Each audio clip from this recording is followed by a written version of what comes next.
নমস্কার, আশা করছি আপনারা সকলেই খুব ভালো আছেন। আলাপচারিতার নতুন একটি ভ্লগে আপনাদের সকলকে স্বাগত আর অনেক অনেক ভালোবাসা। আমাকে এই আউটফিটে কেমন লাগছে বলুন তো? আমরা তাড়াতাড়ি লাঞ্চ সেরে আজকে বেরিয়ে পড়েছি আউটিংয়ে। বাস ধরার জন্য ওয়েট করছি এখন।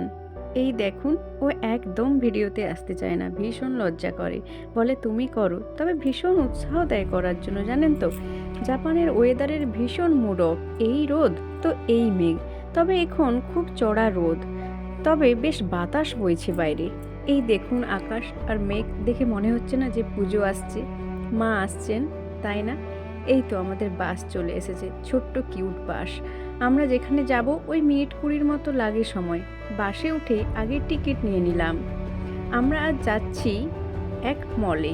আমার কাজের জন্য একটা জিনিস ভীষণ প্রয়োজন, সেটাই নিতে অনেক দিন থেকে দেখছি, তাই ও বলল চলো যাই। চলে এলাম এই আয়াস মলে। ভেতরটা ভীষণ সুন্দর, তাই না? তবে সব মলগুলো একই রকমের হয়। ঢুকেই দেখলাম সেল চলছে। জাপানের সেল খুব একটা দেখি না, তবে আজ দেখলাম। ও বলল চলো আগে যেটা নেওয়ার সেটা দেখি, কারণ কি আমার আবার নতুন কিছু দেখলেই দেখতে চলে যাই আর সময় বেশ নষ্ট করে ফেলি। আমরা ওই দুপুর টাইমে গিয়েছিলাম, তাই বেশ কিছু লোকজনকে দেখতে পেয়েছিলাম। জাপানের এই মলগুলোতে ছোট বড় সকলের জন্যই এই গেমগুলির ব্যবস্থা আমার বেশ লাগে, তাই একটা ট্রাই করার জন্য 100 এর মতো দিতে হয়। আমি আর বাকি থাকি কেন বলুন, তাই আজ একটু বাচ্চা মন জেগে উঠলো। তবে বিভিন্ন ধরনের কিউট কিউট টেডি আছে, কোনটা ভালো লাগে দেখতে চললাম। শেষমেশ এনাকে আমার ভীষণ পছন্দ হলো, ভাবলাম একটা ট্রাই করা যাক, পাই কিনা। আগে যতবার ট্রাই করেছি ব্যাড লাক হয়নি, তবে দুবার 200 ইয়েন মতো নষ্ট করেও হলো না। কপালে না থাকলে আর কী করা যাবে। আপনি জানেন তো, ওই 100 জনে 10 জন মতো পাচ্ছে, খুব একটা বেশি না। এই দেখুন, বাচ্চারা খেলতে বুঁদ হয়ে আছে। এত রকমারি গেম থাকলে ওরা বাচ্চারা নিজেদেরকে কি করে আটকায় বলুন। এই দেখুন, বড়রাও বেশ ট্রাই করে যাচ্ছে। কিছুক্ষণ ঘোরার পর দেখতে পেলাম এই ইন্ডিয়ান শপটা। দেখে আর নিজেকে আটকাতে পারলাম কই, এক দৌড়ে চলে এলাম এই দোকানে। অসম্ভব সুন্দর জিনিস আর সবটাই মেড ইন ইন্ডিয়া, দেখে তো বেশ আনন্দিত হচ্ছিলাম।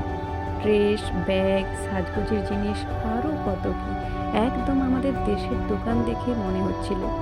এত কালারফুল দেখতে লাগছিল চারিদিকটা। এই স্কার্ফগুলো ভীষণ সুন্দর প্রিন্টেড ছিল, আর দাম ওই 1000 ইয়েন, আমাদের ভারতীয় টাকায় 600 টাকার মতো। যেটাই দেখছি অসম্ভব সুন্দর ছিল জিনিসগুলো।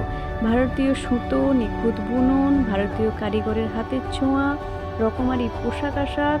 ভারতের বিভিন্ন স্টেটের ঐতিহ্যের ছোঁয়া আছে, জানেন তো, যেমন গুজরাট, রাজস্থান, বাংলা, এমনকি শান্তিনিকেতনের ঐতিহ্য। সবে মিলিয়ে মনে হচ্ছিল আরও বেশ কিছুটা সময় কাটায় এখানে। জানেনই তো, মেয়েরা এইসব জিনিসে বেশ আকৃষ্ট হয়, আমিও তার ব্যতিক্রম নয়। এখানে পার্টস, ওয়ালেট এবং বিভিন্ন জিনিসপত্রগুলো বেশ সুন্দর, আর সব কিছুতেই মেড ইন ইন্ডিয়া লেখা। জিনিসগুলো দেখুন কতটা সুন্দর। এই জিনিসগুলো দেখে তো গুজরাটি, রাজস্থানি মনে হচ্ছে, তাই না? আর এই ব্যাগগুলো দেখুন, শান্তিনিকেতনের মতো লাগছে না? ঠিক শান্তিনিকেতনে যে সোনাঝুরির হাটে যেরম বিক্রি হয়, ঠিক সেরম লাগছে। ভীষণ সুন্দর লাগছে দেখুন জিনিসপত্রগুলো। এই ব্যাগগুলো দেখে মনে হচ্ছিল একটা নিয়েই নিই, কিন্তু এই ব্যাগগুলো ক্যারি করার জন্য সেরম কোনো ইন্ডিয়ান ড্রেস আমি সাথে নিয়ে আসিনি। দেখতে দেখতে দেখলাম, দেখুন এই জুতোগুলো একদম রাজস্থানি কোলাপুরি স্টাইলের জুতো, তাই না? আর এটা দেখুন, পুরো কাঁথা স্টিচ, কাঁথা দিয়ে তৈরি একটা পালাজো, ভীষণ সুন্দর লাগছিল।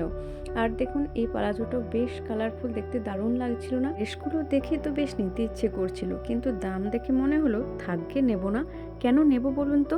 দেশে এই পোশাকগুলো যেখানে 500 থেকে 600 কি ম্যাক্সিমাম 1000, এখানে আপনি 6000 থেকে 10,000 ভারতীয় টাকায় এত টাকা দিয়ে নেওয়া যায় বলুন? শেষমেশ মনকে বুঝিয়ে ফিরে এলাম, বললাম দেশে গিয়ে নেব। শেষমেশ আমরা এই রেস্টুরেন্টে এলাম, জাপানিজ রেস্টুরেন্ট। বসে বসে ভাবছি কি খাওয়া যায়। আমরা তো আবার চিকেন ছাড়া তেমন অন্য কোনো মাংস খেতেও পারি না, তাই অর্ডার দিলাম। আর ও বলল, যে জিনিসটা নিলাম ওটা তোমার তো বার্থডে আসছে সামনে, সেই দিনই রিভিল করো। তাই হোক।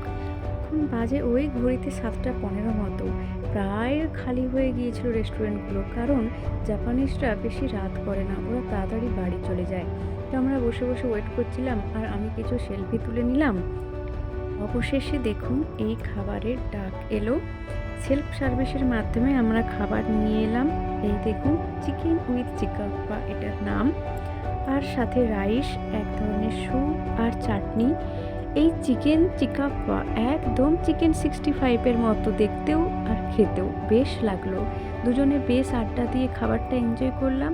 ঘড়িতে তখন ওই রাত্রি 8টা মতো। লাস্ট বাসের টাইম হয়ে এসেছে, তাই দৌড়ে বাস ধরলাম। ভিডিও আর করতে পারলাম না। সবাই ভালো থাকবে, ভালো লাগলে সাবস্ক্রাইব করে দেবেন।